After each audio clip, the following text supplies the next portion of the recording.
The advertisement had been nailed to the post outside the general store for 3 weeks before anyone answered. And when Willem Winters finally heard boots on his porch that dawn, he expected another drifter looking for a hot meal and an excuse to move on. He did not expect to open his door and find an orc woman standing there with calloused hands and eyes that held more determination than he had seen in any human face for years. She was tall, nearly a head above him, with green skin that caught the morning light like new leaves. Her tusks curved gently upward from her lower jaw, small enough to be elegant rather than threatening, and her black hair was pulled back in a thick braid that hung past her shoulder blades. She wore travel-worn clothes, a patched shirt and trousers that had seen better days, and boots that had walked more miles than most people managed in a lifetime. When she spoke, her voice was deep and steady. "I saw your posting," she said. "You need help with the farm." Willem stood in the doorway, one hand still on the frame, trying to reconcile what he was seeing with what he had expected. The morning was cool, the fields behind his farmhouse stretching out in rows of turned earth that needed planting, fences that needed mending, and 100 other tasks that had piled up since his father died 6 months ago. He had posted for help because he could not manage alone, because the work was killing him slowly, because he needed someone strong and willing. But an orc woman was not what he had imagined. "You are serious," he said finally, and it came out as more of a statement than a question. "I would not have walked 2 days to make a joke," she replied. There was no anger in her tone, just a matter-of-fact quality that suggested she had dealt with skepticism before. "My name is Grasha. I know farming. I know livestock.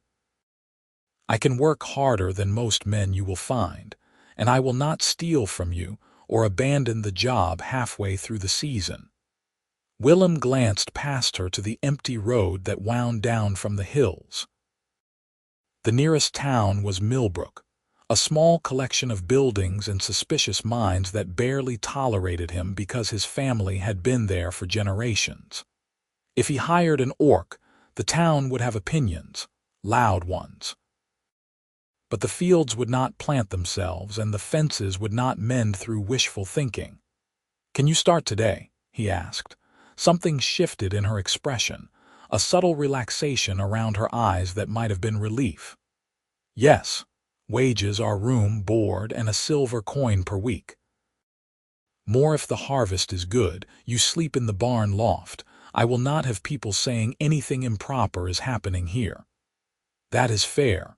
Willem stepped back and opened the door wider. "Then you are hired.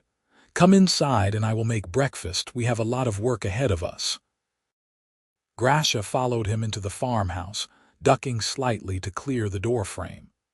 The interior was simple, a main room with a fireplace, a table with 2 chairs, and a kitchen area that showed signs of a man living alone. Everything was clean but sparse, functional rather than comfortable. She watched as Willem moved to the stove and began pulling out a pan, eggs, and a chunk of bacon. "You do not have to feed me like this," she said. "I brought my own supplies. If you are going to work for me, you will eat properly," Willem replied without turning around. "Sit down. Tell me about your experience." Grasha pulled out one of the chairs, testing it carefully before settling her weight onto it. The wood creaked but held. "I grew up in the border clans," she began. "We kept livestock, mostly goats and pigs. I learned to tend them, to butcher, to preserve meat for winter. When I was old enough, I hired out to farms that would take me. Spent 5 years working for a grain farmer east of here, 2 years with a dairy operation north of the mountains. I know planting, harvesting, animal husbandry, basic carpentry. I can read and do numbers." Willem cracked eggs into the pan, the sizzle filling the quiet room. "Why did you leave those jobs?" The grain farmer died. His son did not want an orc around. "The dairy operation was sold to someone who had the same opinion." She said it without bitterness, just stating facts. I have been looking for work for 3 months. Most people will not even let me finish speaking before they turn me away. Why not go back to your clan? Grasha was quiet for a moment, long enough that Willem turned to look at her. Her expression was carefully neutral. I chose to leave. They would not welcome me back. There was a story there, something painful, but Willem did not press.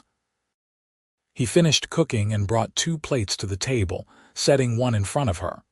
They ate in silence, the kind that was not uncomfortable but simply practical, 2 people fueling themselves for the work ahead. When they finished, Willem stood and gestured toward the door. I will show you the property. We can start with the south field. The farm was 60 acres of rolling land, most of it tillable, with a creek running through the eastern edge and woods marking the western boundary. Willem had managed to plow 3 fields before exhaustion, and the sheer scale of the work had forced him to admit he needed help. He led Grasha through each section, pointing out what needed to be done, explaining his plans for planting, discussing the state of the equipment and the livestock. She listened with focused attention, occasionally asking questions that showed she understood farming better than he had dared hope. By midday, they were working side by side in the south field, setting posts for a new section of fence. Grasha handled the post hole digger with an ease that made Willem feel inadequate, driving it into the earth with steady, powerful motions that had each hole ready in half the time it would have taken him. He focused on measuring distances and preparing the posts, trying not to stare at the way her muscles moved beneath her shirt. You are wondering if hiring me was a mistake, Grasha said without looking up from her work. Willem blinked. What makes you say that? You have been quiet since we started. People usually are when they are regretting a decision. I am not regretting it, Willem said honestly. I am wondering what the town will say when they find out. They will say you are a fool, or worse. Grasha straightened, wiping sweat from her forehead with the back of her hand. If it becomes a problem, I will leave. I do not want to cause you trouble. You let me worry about the town, Willem replied, surprising himself with the firmness in his voice. I need the help, and you are clearly capable. That is what matters. They worked through the afternoon, stopping only briefly for water and a quick meal of bread and cheese. By the time the sun began to sink toward the western woods, they had set 24 posts and strung wire between half of them. Willem's shoulders ached and his hands were blistered despite his gloves, but he felt a satisfaction he had not experienced in months. The work was getting done. Grasha wiped down the tools while Willem fetched fresh water from the well. When he returned, she was looking at the fields with an expression he could not quite read, something between contentment and longing. This is good land, she said quietly. You are fortunate to have it. My family has worked it for 3 generations, Willem replied. My father loved it more than anything. He died trying to keep it going after my mother passed. I will not let it fall apart now. You will not, Grasha said with certainty. Not while I am here. That night, after showing Grasha to the barn loft where he had prepared a clean space with blankets and a lantern, Willem sat alone in his farmhouse and wondered what he had started. The logical part of his mind said he had simply hired competent help, nothing more complicated than that. But another part, the part that had noticed the intelligence in her eyes and the quiet dignity in her manner, whispered that this might be more significant than he wanted to admit. The first week passed in a blur of hard work and small discoveries. Willem learned that Grasha woke before dawn and had already started the day's tasks by the time he emerged from the house. He learned that she had a methodical approach to problems, thinking through solutions before acting, and that she never complained no matter how difficult the work became. He learned that she ate in silence unless spoken to, as if afraid that conversation might be unwelcome, On the fifth day, he made a point of sitting with her during the midday meal, asking about her travels and the places she had seen. Grasha answered carefully at first, as if testing whether his interest was genuine, but gradually began to share stories of the mountains to the north, the vast forests beyond the border, the strange and beautiful things she had encountered in her years of wandering. Willem found himself listening with genuine fascination, realizing how small his own world had been. "Have you always lived here?" Grasha asked when she had finished describing a waterfall that fell from a cliff so high the spray created permanent rainbows. "Always," Willem admitted. "I went to the capital once when I was young, for a trade fair with my father. Hated every minute of it. Too many people, too much noise. I came back and swore I would never leave again." "Not everyone is meant for wandering," Grasha said. "There is honor in tending one place well." "Do you ever want to stop wandering, find somewhere permanent?" She was quiet for a long moment, her dark eyes fixed on the distant hills. "Yes," she said finally, "but wanting and having are different things." On the 8th day, Willem had to go into Millbrook for supplies. He considered going alone but realized he needed Grasha's help to load the heavier items, so he hitched the wagon and they rode into town together. The journey took an hour, and they spent it in companionable silence, watching the countryside roll past. Millbrook was exactly as unwelcoming as Willem had expected.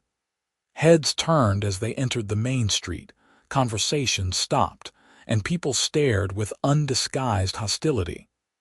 Willem ignored them, guiding the wagon to the general store and helping Grasha down. The store owner, a pinched-faced man named Horace, looked at Grasha and then at Willem with undisguised disapproval. "Did not think you were the type, Winters," Horace said coldly. "The type to hire help when I need it," Willem replied evenly. "I would think that was just practical." "You know what I mean. I know you have the supplies I need, and I have coin to pay for them. Everything else is my business, not yours." The transaction was completed in tense silence.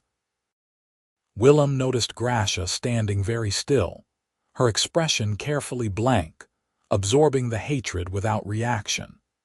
It made something angry twist in his chest, seeing her treated like a monster when she had shown him nothing but competence and quiet courtesy. As they were loading the wagon, a woman approached, older than Willem but younger than his late father had been. Martha Thorne had been friends with his mother, and she was one of the few people in Millbrook who had shown him genuine kindness after his parents died. "Willem," she said gently. "A word," he stepped aside with her, aware of Grasha continuing to load supplies without seeming to listen. Martha glanced at the orc woman and then back to him, her expression concerned rather than hostile. "Are you certain about this?" she asked quietly. "I am. She is a good worker and I need the help. It is not about the work and you know it. People are going to talk, Willem. They are going to say things and some of them will be cruel. Let them talk. The farm is coming together for the first time in months. That is what matters." Martha sighed.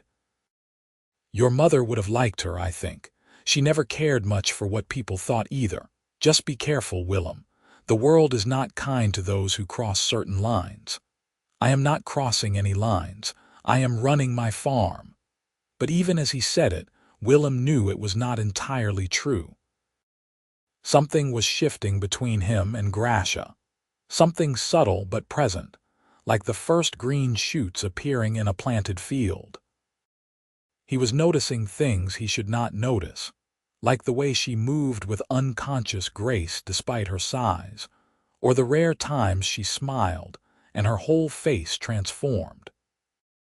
He was beginning to look forward to their midday conversations, to the quiet evenings when they sat on the porch discussing the next day's work. He was beginning to care about her opinion, her comfort, her happiness. It was dangerous and foolish and completely inappropriate, and he could not seem to stop it. They rode back to the farm in silence. Willem was lost in his thoughts, worrying at the problem like a sore tooth.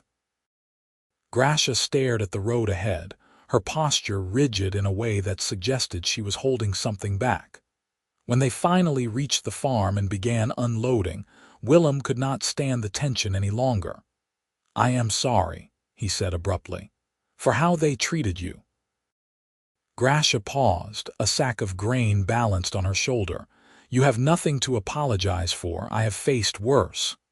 "That does not make it acceptable." "No," she agreed, "but it is the world we live in. I learned long ago not to expect kindness from humans." "Is that why you left your clan?" "Because you expected kindness and found cruelty instead." The question hung in the air between them, too personal, too probing. Willem thought Grasha would ignore it, but instead she set down the grain sack and turned to face him fully. "I left because I believed that orcs and humans did not have to be enemies," she said quietly. "I tried to build bridges to show that we could work together, live together peacefully. My clan called me a traitor.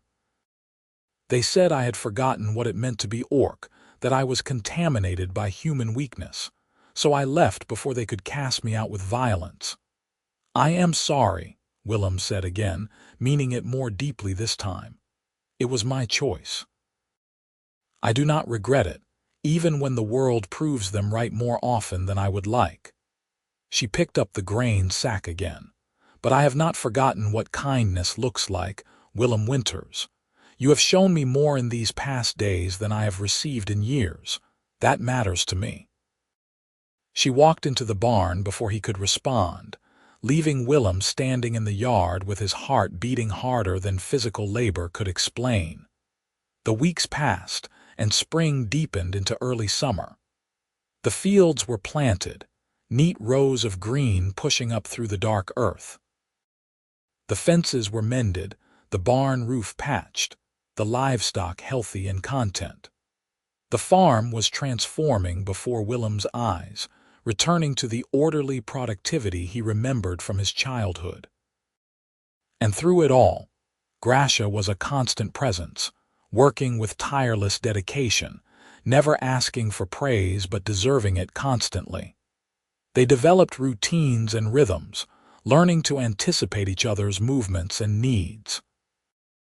Willem discovered that Grasha had a subtle sense of humor, dry observations delivered with a completely straight face that made him laugh when he least expected it.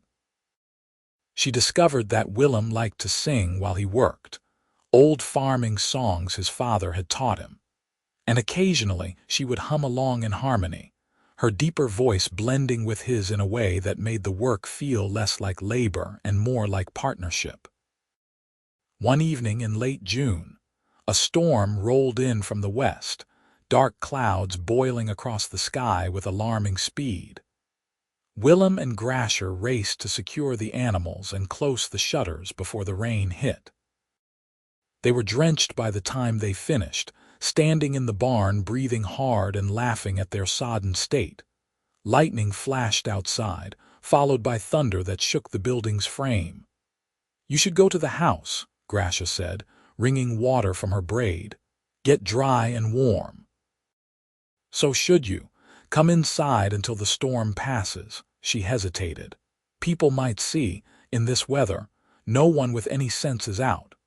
Willem gestured toward the barn door where rain was coming down in sheets. "Come on. I will not have you catching a chill because of propriety." They ran for the house, splashing through puddles that had already formed in the yard. Inside, Willem quickly built up the fire while Grasha stood awkwardly near the door, dripping onto the floor. He fetched towels and dry clothes, one of his old shirts that would be too small for her but better than nothing, and turned his back while she changed. When he turned around again, she was wearing his shirt and her own trousers, rolled up because they were still damp. Her hair hung loose around her shoulders, and for the first time since she had arrived, she looked uncertain, vulnerable in a way that had nothing to do with physical strength. "Sit by the fire," Willem said gently. "I will make tea." They sat together as the storm raged outside, drinking hot tea and watching the flames dance in the hearth. The initial awkwardness faded, replaced by a comfort that felt earned rather than assumed. Willem found himself studying Grasha's profile, the strong line of her jaw, the way firelight turned her green skin to amber and gold. "Can I ask you something?" he said quietly. "Of course. Do you ever think about the future? About what comes after the harvest?" Grasha was quiet for a long moment, her hands wrapped around her teacup. "I try not to," she admitted. "It is easier to focus on the present, on the work that needs doing. The future has disappointed me too many times. What if it did not have to be disappointing?" She turned to look at him then, and her eyes were dark and searching.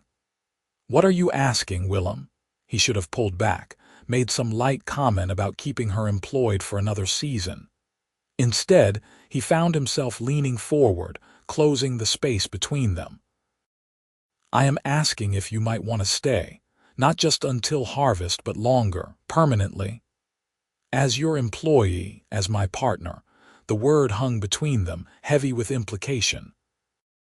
Grasha's expression shifted through several emotions too quickly for Willem to identify, finally settling on something that looked like pain mixed with longing. "You do not know what you are asking," she said softly. "The town already looks at you with suspicion. If we were actually together, they would make your life hell. They would refuse to trade with you to help if you needed it. You would become as much an outcast as I am. Then we would be outcasts together. Willem, please, do not make this harder than it has to be. Harder than what has to be. Working side by side every day, pretending I do not care about you beyond the labor you provide. Pretending I have not noticed that you smile more now than you did when you arrived, or that I look forward to our conversations more than anything else in my day." He set down his tea and reached out carefully, giving her time to pull away, before taking one of her hands in both of his. "I am not good with words, Grasha. I am a farmer, and farmers are practical people. What I know is that you have made this place feel like a home again instead of just a burden. What I know is that I am happier with you here than I have been since before my parents died. What I know is that when I think about the future now, I cannot imagine it without you."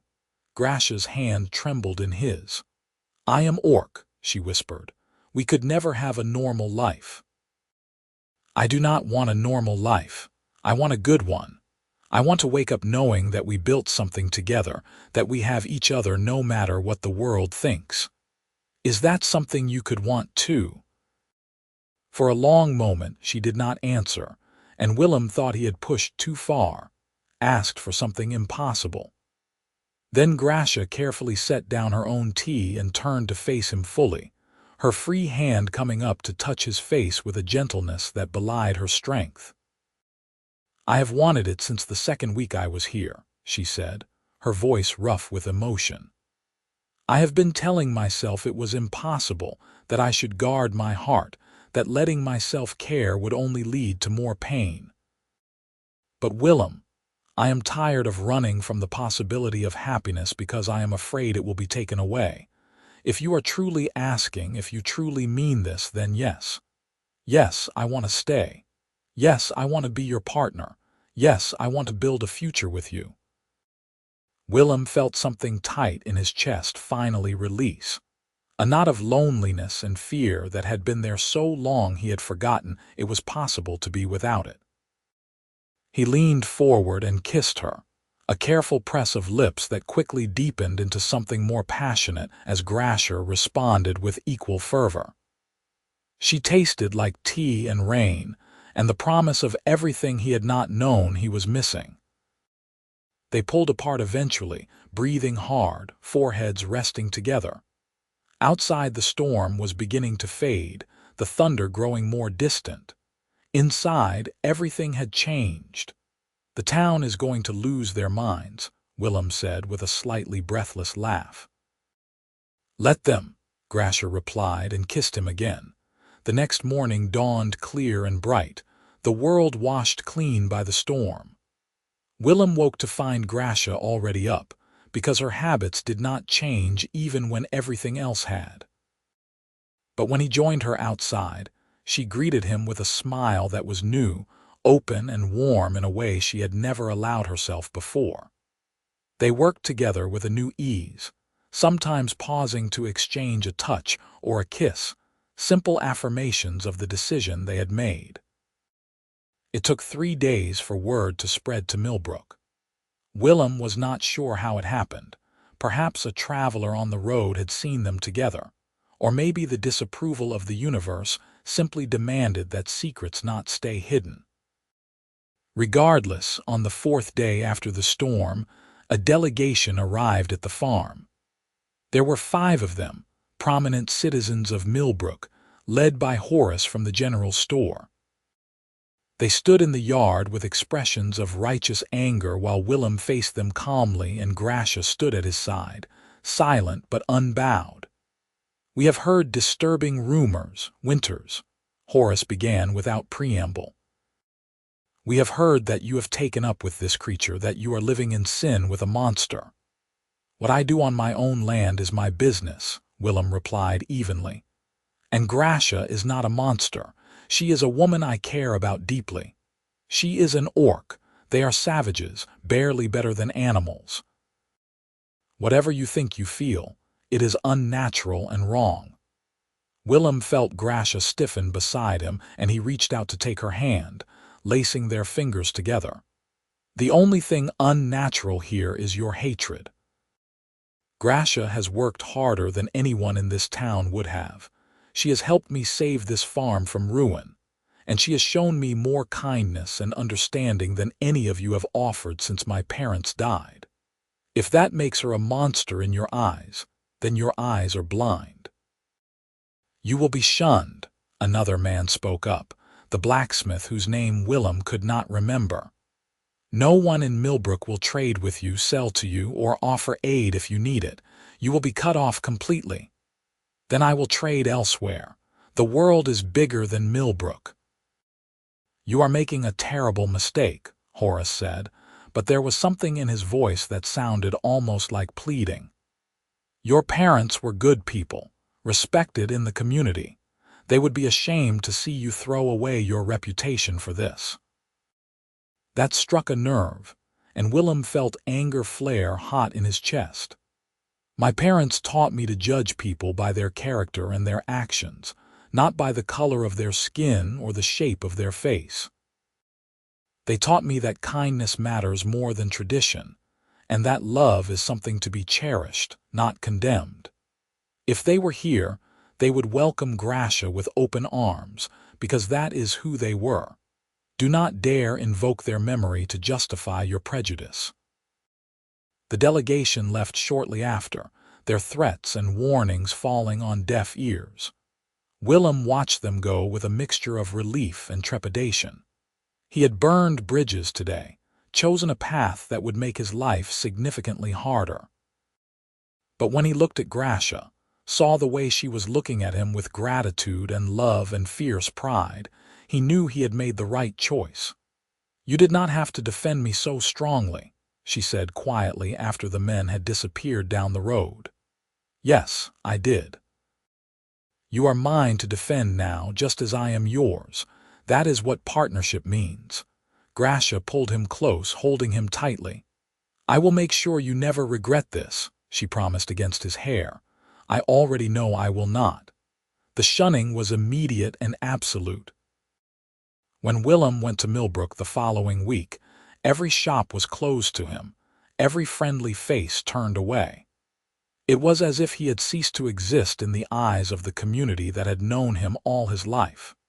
It stung more than he wanted to admit, cutting deeper than he had anticipated.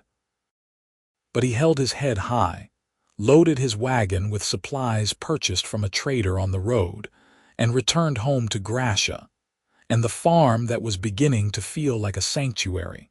Summer deepened, and the crops grew tall. Willem and Grasha worked from dawn until dusk, tending the fields, caring for the animals, maintaining the property. In the evenings, they would sit on the porch together, talking about everything and nothing, learning each other in the way that new lovers do. Willem learned that Grasha had a beautiful singing voice that she was shy about sharing. Grasha learned that Willem had wanted to be a carpenter when he was young, but had set aside the dream to help his father with the farm. "You could still do carpentry," she pointed out one evening as they watched the sunset paint the sky in shades of orange and pink. "We could build a workshop, take on projects during the winter when the farm work is lighter." "We," Willem repeated, liking the sound of it. "I like that you think in terms of we now. How else would I think? This is our farm, our life, our future." "Our farm," Willem echoed softly. "Yes, I like that very much." In late July, Martha Thorne appeared at the farm driving her own small wagon. Willem tensed, expecting more condemnation, but the older woman surprised him by smiling gently as she climbed down. "I am not here to cause trouble," she said quickly. "I wanted to see how you were managing, and to bring some things I thought you might need." The wagon was loaded with supplies, bulk goods that would see them through several months. Willem felt his throat tighten with unexpected emotion. "Martha, you should not. If people find out you helped us, they will turn on you too. Let them. I am too old and too tired to care what small-minded fools think." She turned to Grasha, who had emerged from the barn. "You must be Grasha. I am Martha Thorne. I knew Willem's parents." Grasha approached cautiously, clearly unsure of what to expect. "It is good to meet you. Is he treating you well? Because if he is not, you tell me and I will box his ears, no matter how tall he is." A surprised laugh escaped Grasha. "He treats me very well." "Good. Then you have my blessing for whatever it is worth." Martha reached into her wagon and pulled out a wrapped package. "I brought you a wedding gift." "We are not married," Willem said, startled. "Not yet, perhaps, but you will be if you have any sense. And when you are, you will have one less thing to worry about." She handed the package to Grasha, who unwrapped it carefully to reveal a beautiful quilt, clearly handmade, with intricate patterns stitched in shades of blue and green. "This is too much," Grasha whispered, running her fingers over the fabric with reverent care. "Nonsense. Every couple needs a wedding quilt. My mother made me one. I made quilts for both of my daughters, and now I am making them for young people who deserve happiness."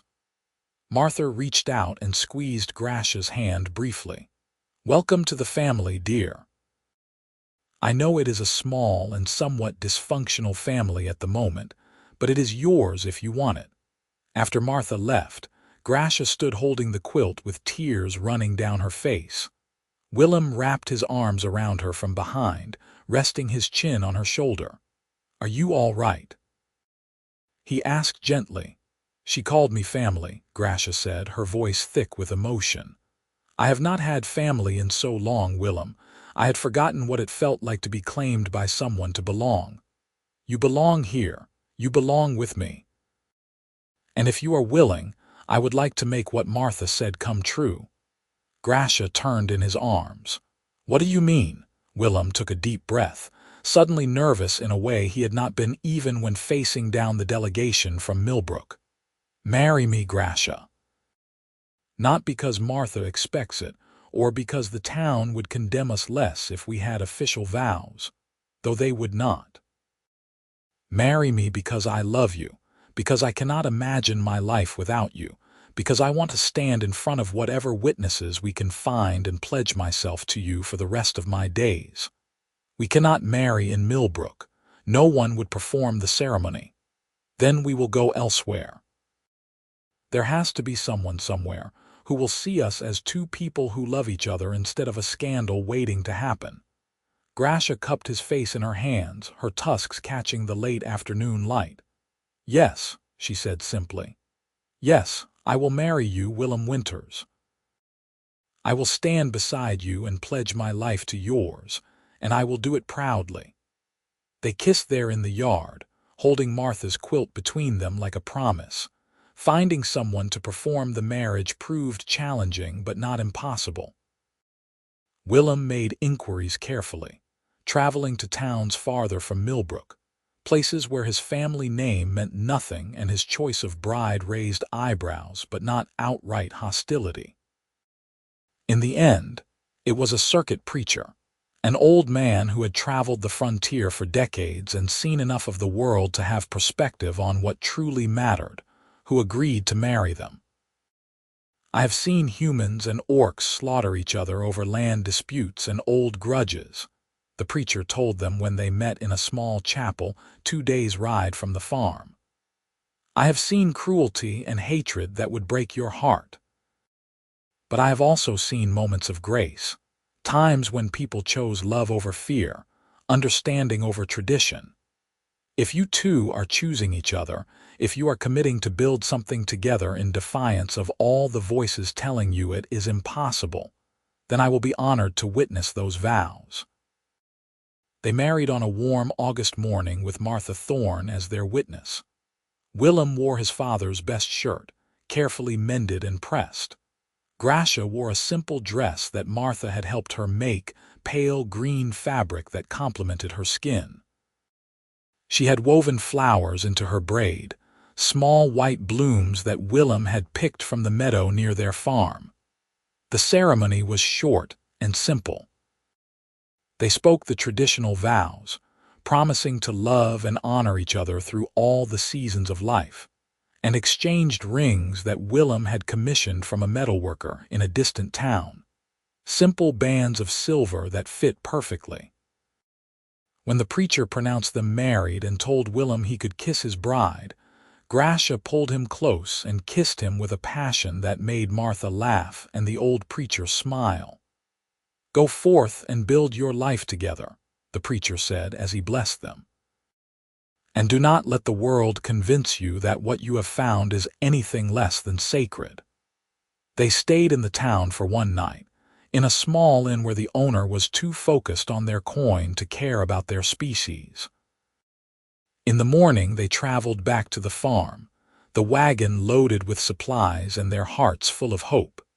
The news of their marriage spread through Millbrook like wildfire, and the town's disapproval hardened into something colder and more entrenched. But Willem and Grasha had each other.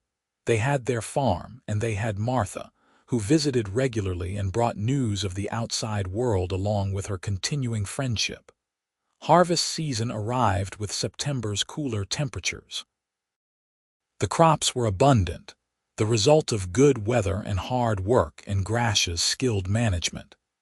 They hired temporary workers from other towns, people who cared more about fair wages than the race of their employer. It was exhausting work, dawn until well past dusk, but there was a satisfaction in it that Willem had never experienced before. This was not just his harvest, it was theirs, the fruits of their combined labor. One afternoon, as they were taking a brief rest in the shade of the barn, a commotion from the road drew their attention. A group of riders was approaching, moving fast and with purpose. Willem felt Grasha tense beside him, her hand moving instinctively to the large knife she kept at her belt. "Easy," he murmured. "Let us see what they want before we assume the worst." But the worst was exactly what they got. The riders were young men from Millbrook, sons of the shopkeepers and farmers who had shunned Willem. They reined in their horses at the edge of the property, and their leader, a man named Garrett whose father owned the mill, pointed at Grasha with undisguised hatred. "We are done watching you pollute this land with your presence, orc," Garrett shouted. "We are done letting Winters make a mockery of everything decent. You are going to leave now, or we will make you leave." "This is my property," Willem said, stepping forward. "You have no authority here." "We have the authority of decent people who will not stand by and watch one of our own throw his life away for a monster." "Call her that again," Willem said quietly, his voice dropping to something dangerous, "and I will make you regret it." What are you going to do, Winters? You are one man and a beast, we are many. Grasha put a hand on Willem's arm, her grip firm. Go, she said softly. I will leave. This is not worth violence. No. Willem shook off her hand and faced the riders squarely. This is our home. You do not get to take it from us because you are too ignorant to see past your prejudice. We are not here to debate with you, Garrett said, and pulled a torch from his saddlebag, the head already wrapped in oil-soaked cloth. You have one chance. Send the orc away, renounce this farce of a marriage, and we will leave in peace. Refuse, and we burn everything you have built. You would not dare, Willem said, but even as the words left his mouth he knew they were empty. These men absolutely would dare, fueled by self-righteousness and mob mentality. Garrett struck flint to steel and the torch blazed to life. Last chance. Willem looked at Grasha, saw the fear and desperation in her eyes, the willingness to sacrifice herself to protect him. And he knew with absolute certainty that he could not let that happen. This woman had given him everything, her strength, her skill, her love, her loyalty. She had stood beside him when the world turned its back, had built a life with him out of determination and hope. If he let these men drive her away, he would be betraying everything that mattered. No, he said firmly. She stays, we stay. This is our home, our marriage, our life. If you want to destroy it, you will have to go through me first. He stepped in front of Grasha, putting himself between her and the riders. It was a futile gesture in practical terms. His body would do nothing to stop a fire, but it was a statement of intent, a line drawn in the earth. Grasha tried to pull him back, but he stood firm. Willem, please, she whispered urgently. Do not do this. I am not worth dying for. You are worth everything, he replied without taking his eyes off Garrett, and I am not going to let them take you from me. For a long moment, the tableau held, the riders on their horses with fire and threats, Willem and Grasha standing together in defiance. Then a new voice cut through the tension. Put that torch down, Garrett Miller, before you do something you will regret for the rest of your life. Everyone turned. Martha Thorne was walking up the road, moving with more speed than her age suggested possible, and behind her was a surprising sight. At least a dozen people, some from Millbrook but others from neighboring towns, were following her. They were farmers and tradespeople, workers and parents, and they were all armed with the tools of their respective trades. The blacksmith carried his hammer, a farmer had a pitchfork, a carpenter held a heavy wrench. This does not concern you, Martha, Garrett said, but his voice had lost some of its certainty. It concerns all of us, Martha replied sharply. You boys think you can ride onto someone's property and threaten them with violence. You think you can destroy a man's livelihood because you disapprove of his choice in spouse. That is not justice, that is terrorism, and I will not stand for it. She is an orc, Garrett protested weakly. She is a woman who has worked harder in the past few months than you have in your entire life, Martha shot back. She is a woman who helped Willem save this farm when the rest of you wrote him off as a lost cause. She is a woman who married the man she loves despite knowing that people like you would make her life hell for it. And more than that, she is a member of this community now, whether you like it or not, and we protect our own. One of the other riders shifted uncomfortably. My father said we should not get involved, that Winters made his choice and has to live with it. Your father is a coward, one of the newcomers said, a woman whose face Willem vaguely recognized from a neighboring farm. My husband and I have traded with Willem and Grasha. We have seen their farm, seen the work they do together. They are good people trying to build a good life. Anyone who would stand against that is the real monster here. The tide was turning. Willem could see it in the way the riders were looking at each other, the way some of them were lowering their weapons, the way Garrett's torch was wavering.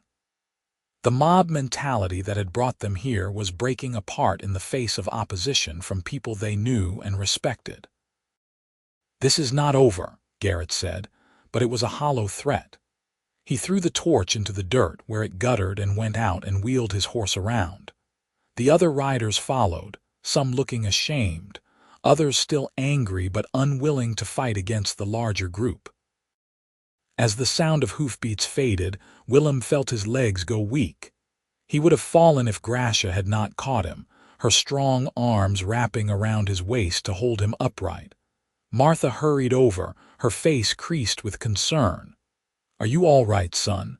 "I think so. I just realized how close we came to losing everything." "But you did not lose it," Martha said firmly. "Because you stood your ground, and because there are more good people in the world than bad ones. They are just quieter, so sometimes you forget they are there." The group that had come with Martha dispersed slowly, each person stopping to offer words of support or encouragement. Some had brought gifts, food and supplies, and simple gestures of friendship. The woman who had spoken up introduced herself as Vera Kingston and explained that she and her husband had been quietly fighting the same battles in their own community. "We heard what was happening here," Vera said. "Heard how Millbrook was treating you, and we decided it was time to take a stand. Nobody should be persecuted for choosing love." By the time everyone had left, Willem and Grasha stood in a yard piled with offerings of support. There was food enough to last them weeks, tools they had needed but could not afford, blankets and clothes, and a dozen other practical items. More than the physical gifts, though, was the understanding that they were not as alone as they had believed. That night, they lay together in their bed under Martha's wedding quilt, holding each other close. Grasha was quiet, but Willem could feel the trembling in her body that suggested she was holding back tears. "Talk to me," he said gently, stroking her hair. "I was ready to leave," she whispered. "When Garrett lit that torch, I was ready to walk away to protect you. I would have spent the rest of my life regretting it, but I would have done it. I know. But I could never have let you go. I meant what I said, Grasha. You are worth everything to me. I have spent so long believing that I would always be alone that wanting more was foolish. Even after we married, part of me was waiting for it to fall apart, for the world to prove that this could not last." She turned to face him, her eyes bright with unshed tears. "Today you risked your life for me. People came to defend us. Martha called me family and meant it.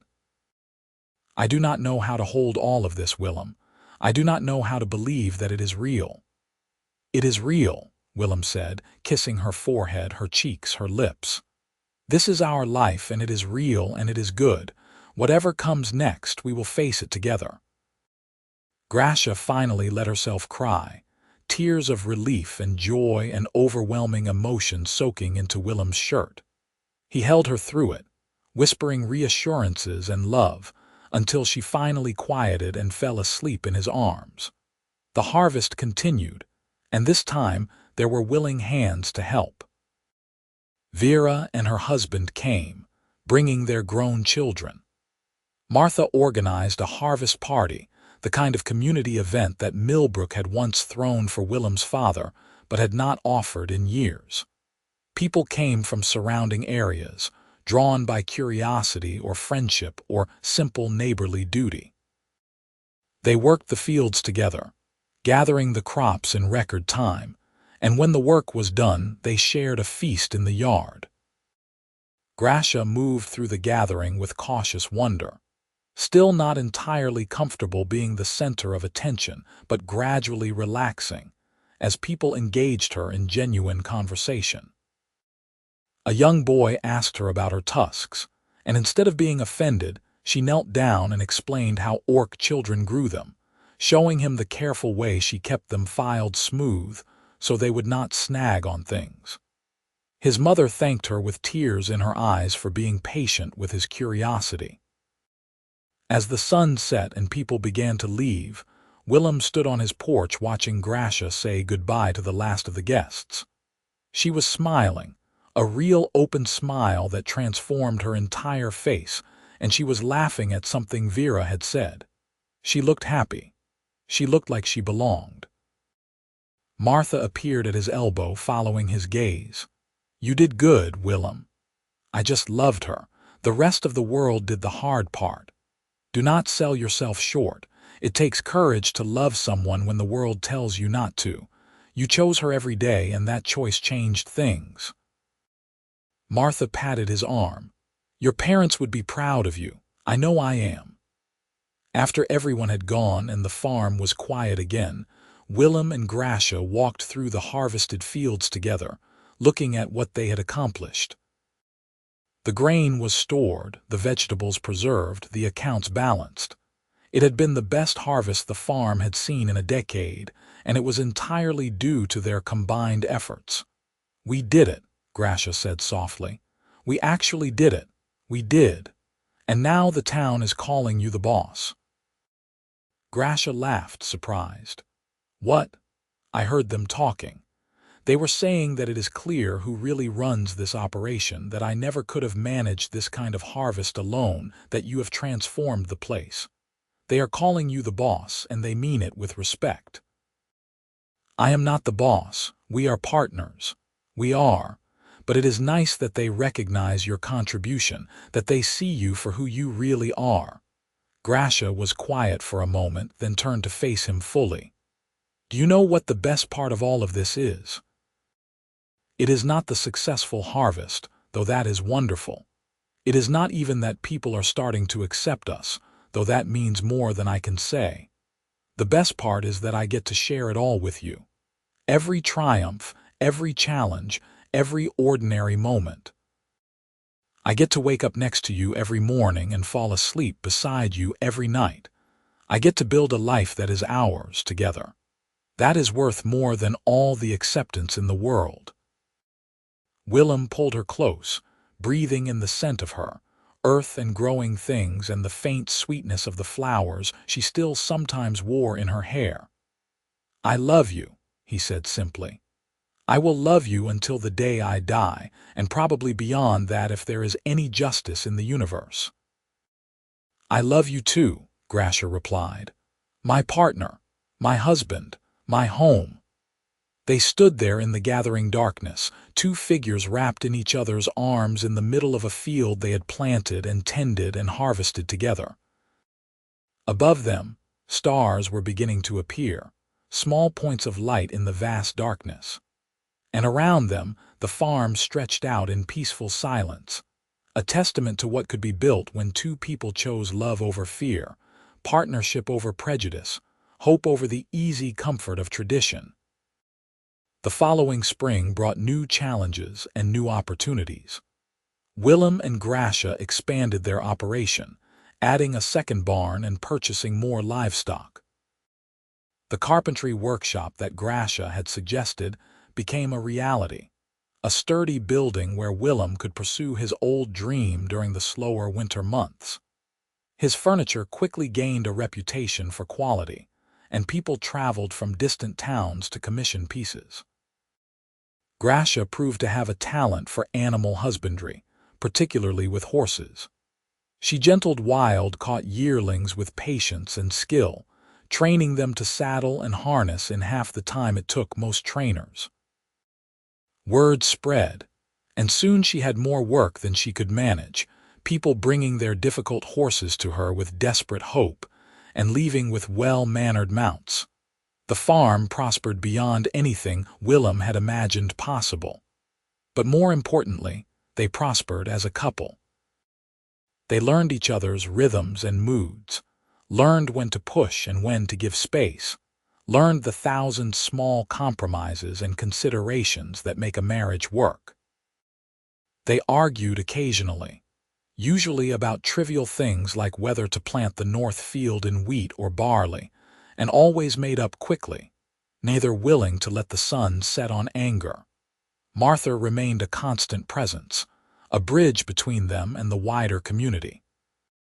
She reported on the changes happening in Millbrook, how some of the younger generation were beginning to question the old prejudices, how a few brave souls had started trading with the farm again despite social pressure. Progress was slow, but it was happening. In the second year of their marriage, Grasha came to Willem with news that changed everything.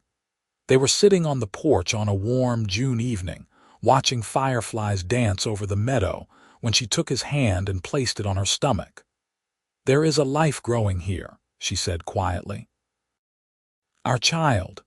Willem's mind went blank with shock and joy and terror all mixed together. "Are you certain?" "I am certain. I have known for a few weeks but wanted to be sure before I told you." "A child," Willem breathed. "Our child." "Grasha, that is wonderful and terrifying, and I do not know what to do with all the emotions I am feeling right now." Grasha laughed, a sound rich with her own complex emotions. "I feel the same way. I am excited and scared and hopeful all at once." "What kind of world are we bringing this child into, Willem? Will they face the same hatred we have faced? Will they be rejected by both humans and orcs for being neither one nor the other?" "I do not know," Willem admitted, "but I know they will be loved beyond measure. I know they will have parents who will fight for them the way we have fought for each other. I know they will grow up on this farm, surrounded by beauty and purpose, and the example of two people who chose each other against all odds. That has to count for something." "It counts for everything," Grasha agreed, and leaned her head on his shoulder. The pregnancy was difficult at times, Grasha's orc physiology making things unpredictable for the human midwife they hired. But Grasha was strong, and she worked almost until the day she went into labor, refusing to be treated as fragile. When the contractions started on a cold December morning, Willem sent for the midwife and held Grasha's hand through hours of intense labor. Their daughter was born just after midnight, entering the world with a lusty cry that suggested she would be as strong-willed as her mother. She had her father's dark hair and her mother's green-tinged skin, a beautiful blending of both heritages. Her ears were slightly pointed, and small nubs on her lower jaw suggested she would develop tusks as she grew, though they would likely be smaller than a full-blooded orc's. "She is perfect," Willem whispered, cradling the tiny life with shaking hands. "Absolutely perfect." "What should we name her?" Grasha asked, exhausted but glowing with maternal joy. Willem thought of his mother, who had taught him to see people's hearts rather than their appearances. He thought of Martha, who had stood by them when the world turned away. He thought of all the women who had shown kindness and courage in the face of prejudice. "Grace," he said. "Her name is Grace because that is what she represents. The grace of a new beginning, the grace of love that transcends boundaries, the grace of hope for a better future." "Grace Winters," Grasha said, testing the name. "Yes, that is exactly right." They spent the first weeks in a haze of exhaustion and wonder, learning to care for their daughter. Martha was a frequent visitor, bringing supplies and advice and her own particular brand of loving support. Vera came with her daughters, offering to help with the housework and giving Grasha a chance to rest. The community that had formed around them, small but genuine, rallied to support the new family. Grace grew quickly, thriving on her mother's milk and her parents' devoted attention. By the time spring arrived, she was already showing signs of the hybrid vigor that came from her mixed heritage. She was stronger than human infants her age but more delicate than orc babies, a unique combination that would define her throughout her life. One afternoon in late April, when Grace was 4 months old, an unexpected visitor arrived at the farm. Willem was working in the carpentry shop when Grasha came to fetch him, her expression troubled. "There is an orc at the gate," she said quietly. "A male from my old clan. He is asking to see me." Willem set down his tools immediately. "Do you want me there when you talk to him?" "Yes, please." They walked to the gate together, Grace strapped to Grasha's chest in a carrier Willem had made. The orc waiting for them was massive, even larger than Grasha, with dark green skin and tusks that curved up past his cheekbones. His expression was neutral, but his eyes were watchful, assessing. "Grasha," he said in the orcish language, then switched to the common tongue when he saw Willem. "I am Thrak of the Stonefist clan. I was sent to find you." "Why?" Grasha asked, her voice carefully controlled. "Because the clan has need of you. There is sickness spreading through our herds and none of our healers can stop it. We heard rumors of an orc woman who has become skilled with animals, who can gentle the wildest horse and cure ailments that baffle others. The elders swallowed their pride and sent me to ask for your help." "I was cast out," Grasha said flatly. "Or have you forgotten?" "I have forgotten nothing." "But the elders are desperate. They are willing to welcome you back, to acknowledge that perhaps they were too hasty in their judgment, if you will help save the clan." Willem watched Grasha carefully, seeing the conflict in her expression. This was the family that had rejected her, the people who had driven her out for daring to believe that orcs and humans could coexist peacefully. They had hurt her deeply, and now they wanted her help. "What do you think?" she asked Willem softly. "I think it is your decision," he replied. "I will support whatever you choose." Grasha looked down at Grace, sleeping peacefully against her chest, then back at Thrak. "I will help," she said finally.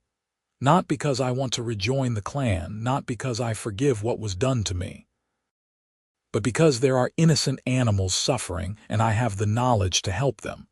I will come to your territory, assess the situation, and do what I can. But I will not come alone. My husband and my daughter come with me, and you will treat them with the respect they deserve." Thrak's expression shifted to something that might have been respect. "Agreed.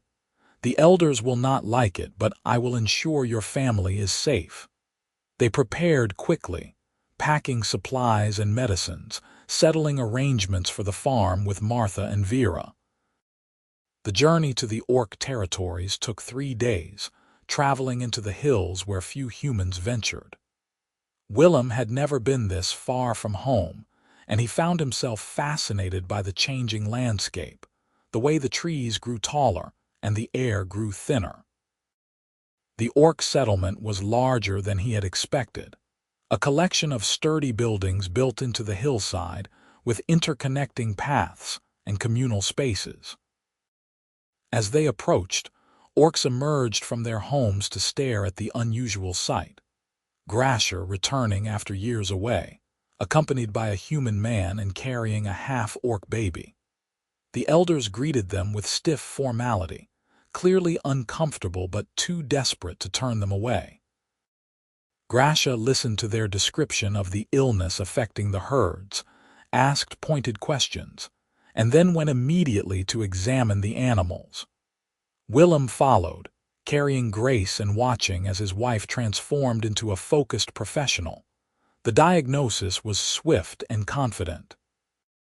"It is a parasitic infection, common in livestock that graze too close to stagnant water. You will need to move the herds to higher pastures, treat the infected animals with a specific combination of herbs, and drain the lower fields to prevent reinfection." "How do you know this?" one of the elders asked suspiciously. "Because I have seen it before, in the human farms where I worked. Because I took the knowledge you dismissed as contamination and used it to become better at what I do. This is what happens when you combine orc strength and endurance with human agricultural techniques. You get someone who can solve problems neither culture could handle alone." She spent a week treating the animals, teaching the clan's herders how to recognize the symptoms and prevent future outbreaks. Willem helped where he could, his own farming knowledge complementing Grasha's veterinary skills. Together, they created a comprehensive plan for managing the herds more effectively, combining the best of both their people's traditions. The orcs watched them work with growing respect and, in some cases, shame. Here was living proof that Grasha had been right all along, that there was strength in learning from other cultures rather than rejecting them wholesale. By the time the herds were recovering and the danger had passed, the clan's attitude toward her had shifted dramatically. On their last night in the settlement, the elders called a formal gathering. Grasha stood before them with Willem at her side and Grace in her arms, facing the people who had once cast her out. "We were wrong," the eldest said, the words clearly difficult for her to speak. "We let fear and tradition blind us to wisdom. You have saved our herds, taught us valuable lessons, and shown us that strength comes in many forms. We ask that you forgive us and return to the clan." Grasha was quiet for a long moment, and Willem could feel the tension in her body. This was what she had wanted for so long, acceptance from her own people, acknowledgement that she had not been wrong to seek a different path. But things had changed.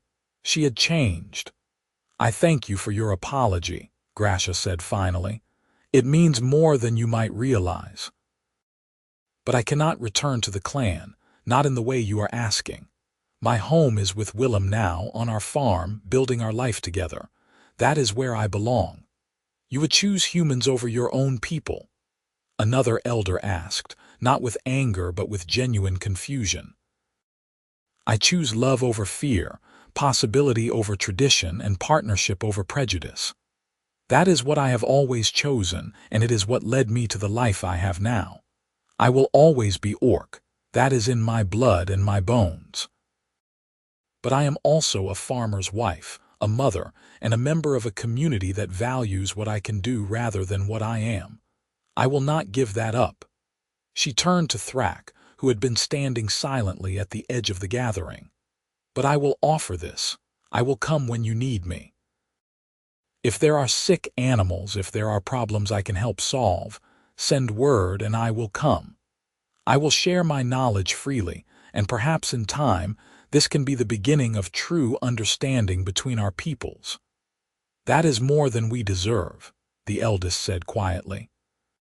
"Thank you, Grasha of the Stonefist clan, Grasha Winters of the human lands. You honor us with your generosity." They left the settlement the next morning with gifts and gratitude, riding back toward their farm with a sense of closure that Grasha had not even realized she needed. On the second day of travel, as they stopped to rest by a stream, she turned to Willem with tears in her eyes. "Thank you," she said softly. "For what? For coming with me. For standing beside me when I faced them. For giving me a reason to choose our life over the possibility of returning to the clan. I could not have done this without you. We are partners," Willem said simply. "Where you go, I go. What you face, we face together. That is what we promised each other, and I intend to keep that promise until my last breath." They returned home to find the farm thriving under Martha's temporary management. She handed back control with a smile and insisted on hearing every detail of their journey. Grace had grown noticeably even in their short absence, and she greeted her parents with happy babbling that suggested she had missed them as much as they had missed her. Life settled back into its familiar rhythms, but something had shifted. Word spread about Grasha's success with the orc herds, and soon she was being called to other communities, both human and orc, to help with difficult animal cases. Willem often accompanied her, bringing Grace along, and together they became something unexpected. Ambassadors of a sort, living proof that the divide between species could be bridged. The town of Millbrook, which had once shunned them so completely, began to soften. Some of it was pragmatic. They needed Willem's carpentry and Grasha's skills with animals. But some of it was genuine change, a slow recognition that their prejudices had been wrong. A few families began trading with them openly. A handful of young people made a point of greeting them in the street. It was not universal acceptance, but it was progress. Grace grew into a bright, curious toddler who loved nothing more than following her parents around the farm, trying to help with every task. She had her mother's strength and her father's quick mind, and she navigated between human and orc worlds with an ease that gave Willem hope for the future. When she started talking, she used words from both languages interchangeably, creating her own unique dialect that her parents found endlessly charming. On a warm evening in late summer, when Grace was 3 years old, Willem and Grasha sat on their porch watching their daughter play in the yard.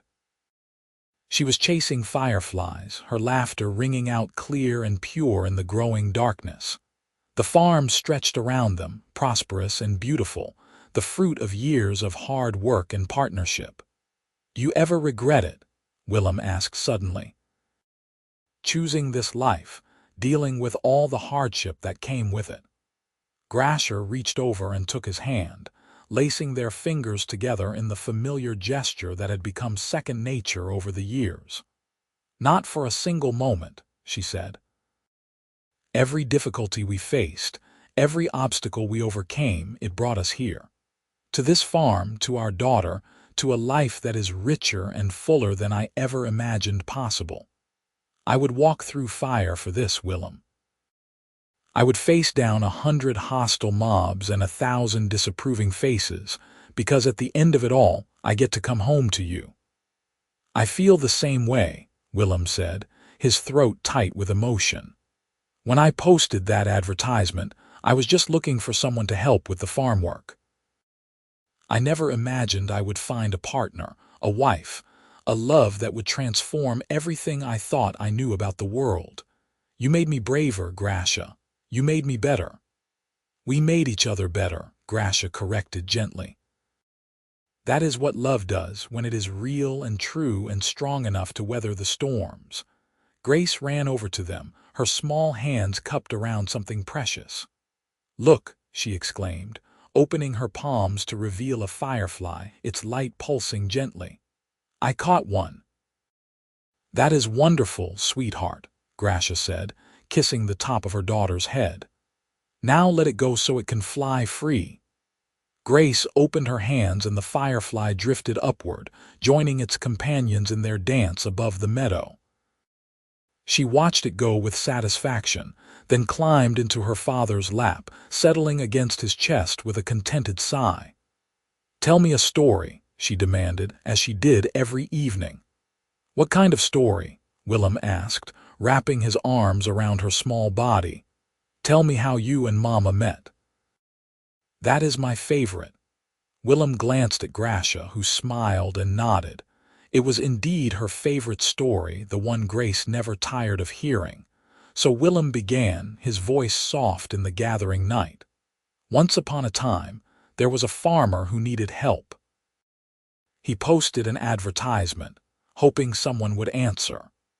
And one morning, when he opened his door, he found the most unexpected person standing there, someone who would change his life in ways he could never have imagined." As he spoke, painting the picture of that first meeting, of the weeks and months that followed, of challenges faced and overcome, Grasha leaned her head on his shoulder and listened. Grace's breathing grew slower and deeper as sleep claimed her, but Willem kept talking, telling the story of their love to the crickets and the stars and the warm summer night. When he finally finished, carrying their sleeping daughter inside and tucking her into bed, he returned to find Grasha still on the porch, looking out over the farm they had built together. "I have been thinking," she said as he joined her. "We should plant apple trees along the western fence line. In a few years, Grace will be old enough to help with the harvest, and there is something special about picking fruit from trees you planted yourself." "Apple trees," Willem agreed. "We can start them in the spring, and maybe expand the workshop. You have more orders than you can handle, and it would be good to have space for an apprentice someday. An apprentice, someone to teach the trade to. Someone who might look past the fact that we are an unconventional family who values skill over prejudice." Willem pulled her close, breathing in the familiar scent of her. "We are planning for the future again." "We are always planning for the future now," Grasha said with quiet satisfaction. "That is what happens when you have something worth building toward." They stood together in the darkness, two people who had defied expectations and overcome obstacles to create something beautiful and lasting. Behind them, their daughter slept peacefully in a home filled with love. Around them, the farm hummed with the quiet life of growing things and contented animals. And ahead of them, the future stretched out full of possibility and promise.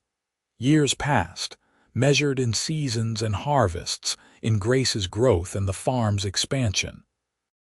Willem's carpentry business thrived, and Grasha's reputation as an animal healer spread across the entire region. They hired workers from both human and orc communities, creating one of the first truly integrated operations anyone in the area had seen. Some of those workers met and fell in love across species lines, inspired by the example Willem and Grasha had set, and the couple found themselves hosting weddings and celebrating new families.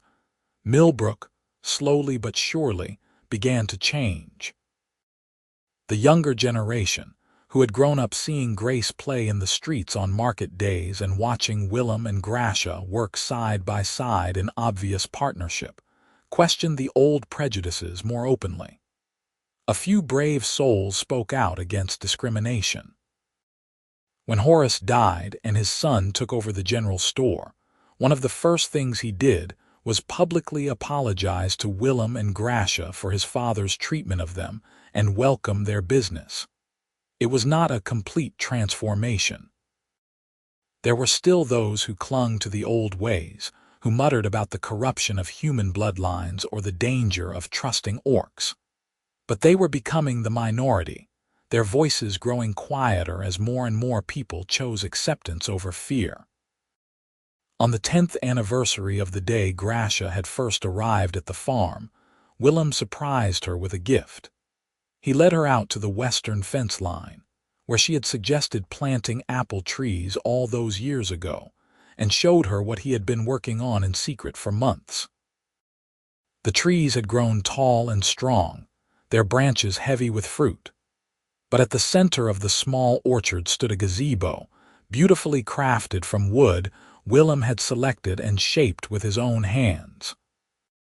Inside, he had carved their names into the central post, along with Grace's and the names of the workers who had become like family over the years. "It is a place to sit and remember," Willem said softly. "A place to watch the apples grow and the seasons change. A place to celebrate what we have built together." Grasha walked into the gazebo slowly, running her fingers over the carved names, over the smooth wood and the carefully fitted joints. When she turned back to Willem, tears were streaming down her face. "It is perfect," she whispered. "You are perfect. This life is perfect." "Not perfect," Willem corrected gently, pulling her into his arms. "But it is ours, and that makes it perfect enough." They stood there together, in the gazebo surrounded by apple trees, on the farm they had saved and built and loved into prosperity. And in that moment, Grasha understood something fundamental about happiness. It was not about being accepted by everyone, or never facing hardship, or having a life free from struggle.